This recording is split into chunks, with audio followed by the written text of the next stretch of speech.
Hello, welcome. I'm Commissar Mark, and today we are going to be playing some more There Billions 800% campaign.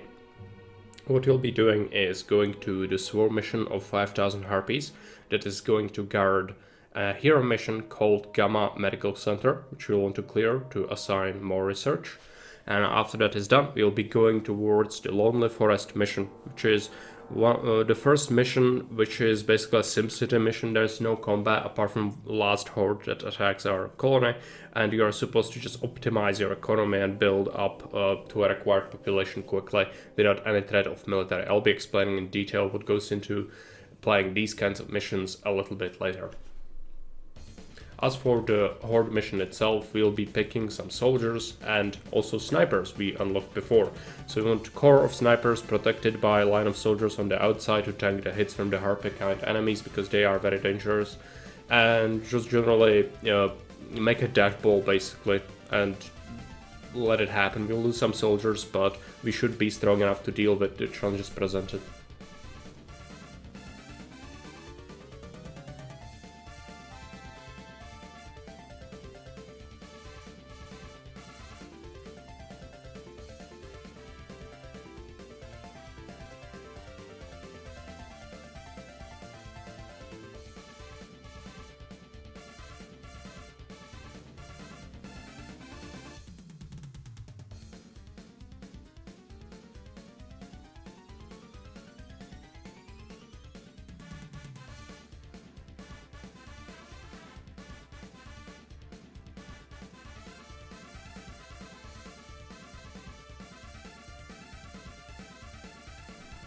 Now let's jump straight into the hero mission Gamma Medical Center. This mission features many runners and executives, and also some chubbies as well as some harpy infected. There are two rooms in this map where you will see me fight harpies. The first one has only 2 on this difficulty setting, and they can be disposed of pretty easily with a grenade. If it's a direct hit, it could one-shot the harpy. And so usually one is taken out and the second one has a little bit of health left, and you can just finish it off. They do decent amount of damage. If they stack, if you get ambushed by like 5, your hero just kind of melts. You can use the pause button as you normally do in the normal missions to stop the game and use consumables, which means assign a grenade throw or use a medkit. That's especially useful if you are getting melted close range. You cannot outrun the harpy, so you'll just have to keep shooting and burn through your medkits if you have them. So it's important to remember where these harpies are, and so I'm gonna show you the map and where they are right now. And the second room, which is the northernmost one, the dangerous patient room, has I think like 12 on 100% difficulty. I don't know the numbers exactly because I usually drop a couple of grenades immediately and just some of them are taken out and the stragglers I have to dispose of. But that room is extremely dangerous. If you don't know what you are doing and you don't have consumables ready, you will absolutely get shredded by that room. So if you enter it from the main corridor as well from outside, the first door you can find on the left, that door is a trap door. What happens there is you will enter the room and immediately get attacked by those harpies in there. If you enter it through the actual building, through the hallway, you will actually get extra time because they'll have to walk around the little metal fence in there, which is gonna give you extra time. It doesn't make a huge difference, but it can let you throw an extra grenade, which usually helps. So I'm just gonna again do a time lapse of this. The hero missions themselves are not that interesting, arguably, and especially this one, it's just absolutely packed, so it took a while. I also had a restart. I died to those harpies I mentioned before. So yeah, that was not great. I'm gonna come back to you once we are done with this and we can assign our research.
As for our boy Callus, I will be picking up an upgrade to his speed, giving him 20% extra movement speed, which will allow him to kite enemies better, because in that last mission it was definitely noticeable, especially chubby kind enemies, that I just had to run a long time in order to kite them in places where I couldn't just splash them to death.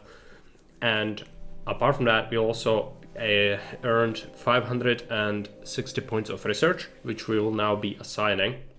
What I decided to pick up is high voltage ionizer to increase our range of shocking towers, which is very useful, and you can now use less of them to properly defend an area. Then we also picked up advanced Tesla transfer, which just increases the tiles that each one of your Tesla towers, aka the pylons, reach, and that is very handy for city building missions where you just have to expand quickly to faraway places. Really good. I really like this upgrade, and it's kind of at a point in the campaign where I can kind of splash a little bit on something that's not necessarily absolutely necessary to have, but it's just good.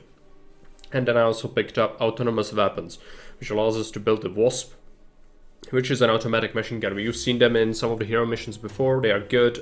We'll be doing this next mission, which I'm gonna cover in the command center. We'll be using the Wasp as we'll be building a fully automated colony, aka no soldiers or soldier centers.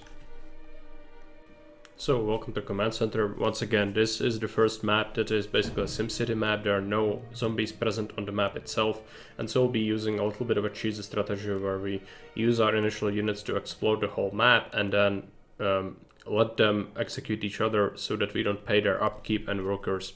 It doesn't seem like much, but paying extra gold for all the income cycles can add up for these starting units, and so if you don't have to use them, just use them to explore on these missions and then get rid of them so that you receive the workers back. I didn't mention this, but if a unit dies, your city does receive the food it's spent to have that unit, as well as the worker that's used to fuel that unit, and you don't pay the upkeep for it. So it is definitely something you could do on missions like this.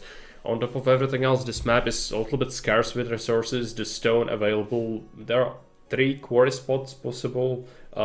One of the patches can have 2 quarries mining from it, but it's not insane yield. I have the stone from the train as well, which is useful, but we'll definitely be buying stone from the market once we expand. And so with this mission, I'm just going to do a very fast time lapse, I think, because there's not much to talk about really. I'm going to just outline the approximate size of the colony defenses, and as I mentioned before, we have 32 days before this mission is completed, or the final swarm hits your colony, and you need to be ready at that point in time. 32 days is not a long time, especially considering we do not have all the economic upgrades we could get yet from the global research tree. And so what we will have to do is sacrifice 2 layer walls, and instead go for 1 layer, take stone walls, and use shocking towers in a way that will guarantee they cover the whole wall, but they cannot cover each other. Even with that 1 extra range from that upgrade we picked up, we still won't have enough time to really build as many as we would like everywhere. And then we will also be picking up Wasp turrets, the new automated machine guns, and putting them flanking any shocking towers we have with them, and then also putting them on segments of walls where we might be exposed, then setting those Wasps on high priority targets and just letting them take care of any executives and things that spawn. This mission is not exceptionally hard, just the biggest challenge on a 100% difficulty is going to be the time scale of it.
As for the research, we'll be unlocking thermal energy upgrade to allow us to build power plants, as well as currency upgrade to allow us to build banks in the future. And with that, that's gonna be everything from me for today, and next time we'll be playing a mission called Oasis, which is also a SimCity style mission. So see you around, bye.